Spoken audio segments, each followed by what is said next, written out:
Hello, and welcome to this explainer. Okay, so if you've ever written even a single line of code, you know that rush, right? That feeling of pure magic when your text suddenly makes the computer do exactly what you want? But today? Well, today we're stripping away the magic. We're taking a wrench, prying open the black box of Python, and we're looking directly at the engine. Today, we map out the Python execution roadmap. So get ready, because we're going under the hood. I want you to picture your terminal for a second. You type python my_script.py and you hit enter. Boom, the output appears. But really ask yourself, what is actually happening in those invisible, microscopic fractions of a second between hitting that enter key and seeing your result? It feels like magic for sure, but I promise you, it's a highly logical, completely fascinating sequence of events. Let's find out what they are. Here's our roadmap for today's explainer. We've got 1. Unlocking the black box. 2. The translator analogy. 3. Python's execution roadmap. 4. Managing the memory. And finally, 5. Myths and best practices. Let's get to it. Starting off with Section 1, Unlocking the Black Box. Now you might be wondering, why are we spending time on this instead of just, writing code? Well, because understanding execution replaces guessing with reasoning. It turns you into a master debugger who knows exactly why Python might run slower than C.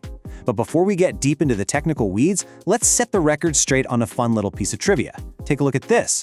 Python is actually not named after the snake. No way! It's named after the British comedy troupe Monty Python's Flying Circus. So remember, Monty, not Mamba. It's just a really great reminder that this language was explicitly designed to be highly readable and above all, genuinely enjoyable to use. Moving right along to Section 2, the translator analogy. Okay, to really grasp how Python processes code, I want you to picture a massive room. A diplomat is giving an incredibly important speech in French, but the audience only speaks English. So how do we get the message across? Well, we basically have two classic options here. Option 1 is the compiler method. We translate the entire French speech into English ahead of time, print it out, and hand a physical paper copy to everyone in the audience. They never even hear a single word of French. This is exactly how languages like C or Rust work. It requires a lot of upfront work, but reading that printed copy, lightning fast. Now, option 2, the pure interpreter method. Picture a live human translator sitting in a little booth, listening to the French speech and converting it sentence by sentence into English in real time. It works, but, it's definitely slower. And if that diplomat gives the exact same speech tomorrow, that live translator has to do all that exhausting work all over again, sentence by sentence, every single time. So, the crucial point here, Python doesn't strictly use either of those extremes. It sits beautifully right in the middle. When Python hears that speech, it first translates it into a very compact shorthand, just once. Then, it uses a specialized reader to read that shorthand aloud every single time you run it. This saves a massive amount of time on subsequent runs because it completely avoids translating from scratch, even if it's not quite as lightning fast as handing out a pre-written, compiled paper script. All right, Section 3, Python's execution roadmap. Let's leave our diplomat analogy behind for a second and look at the actual plumbing of your scripts.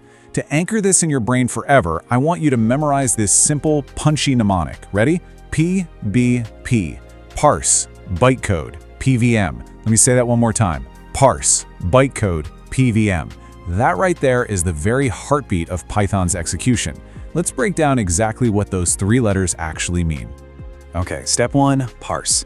Python takes a tokenizer and a parser to break your human-readable code into tiny little tokens and uses them to build what's called an abstract syntax tree. This step is essentially organizing your logic. Then, step 2, bytecode. A compiler takes that tree and translates it into bytecode. This is that compact shorthand we were just talking about. And finally, step 3, PVM.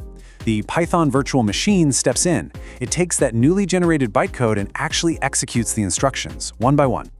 Now let's define bytecode really sharply here, because this is where a lot of people get tripped up. Bytecode is a low-level, platform-independent instruction set. Notice what I didn't say, right? It is absolutely not your human-readable Python code anymore, but it's also not raw machine code that your CPU understands natively. It's an intermediate language, the perfect middleman.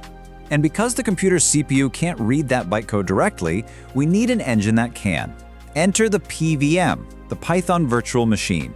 The PVM is the engine that executes those bytecode instructions line by line. Now, what's incredibly fascinating to me is that CPython, which is the standard version of Python you download from python.org, is literally just a giant C program. Its entire job is to act as this virtual machine. It's literally a C program pretending to be a machine that runs Python. I mean, how cool is that? Which brings us to section 4, managing the memory. So now that our code is actually running, what about memory?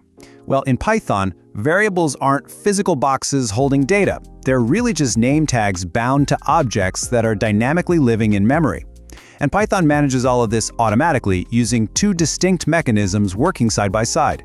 First up, reference counting. Every single object keeps a running tally of how many tags are pointing to it. The absolute second that count hits 0, Python ruthlessly frees up that memory.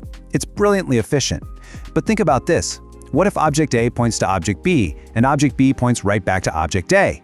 The reference counts will never hit 0, even if your program is totally done with them. We call this a reference cycle. To fix this, Python relies on its second mechanism, the generational garbage collector. This runs quietly in the background, specifically hunting for these isolated cycles just to sweep them away. And finally, section 5, myths and best practices. Let's apply everything we've just learned to the real world. Now, I see this trap all the time. You're working in a directory, and suddenly a mysterious folder named __pycache__ just appears out of nowhere.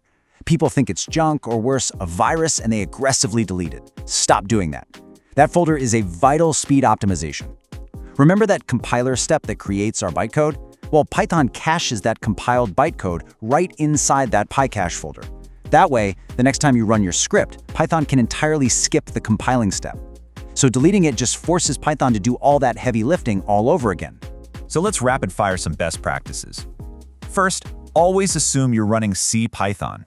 Unless you specifically went out and downloaded something like PyPy for speed or MicroPython for a microcontroller, you are running the standard C Python implementation. Second, leave PyCache alone. If it's annoying you in your version control, just add it to your .git ignore file. Just let Python manage it. And third, if you ever find yourself debugging a massive memory leak and you know your objects are referencing each other, that is your explicit cue to import the built-in GC module, the garbage collector, and take manual control over it. To wrap up this explainer, I want to leave you with a final exam question. The next time you're in an interview or just talking to another developer and they confidently state, well, Python is purely an interpreted language, I want you to ask yourself, why is that statement technically incomplete? Think about it. It's incomplete because it completely ignores the compiler stage. It ignores the bytecode. Python's source code absolutely undergoes a genuine compilation step into bytecode first, and only then does the Python virtual machine actually interpret that bytecode. Calling it purely interpreted skips half the magic. Keep asking these deeper questions, keep pulling apart that black box, and I guarantee your coding skills will completely transform. Thank you so much for joining me in this explainer, and I can't wait to dive into the next one with you.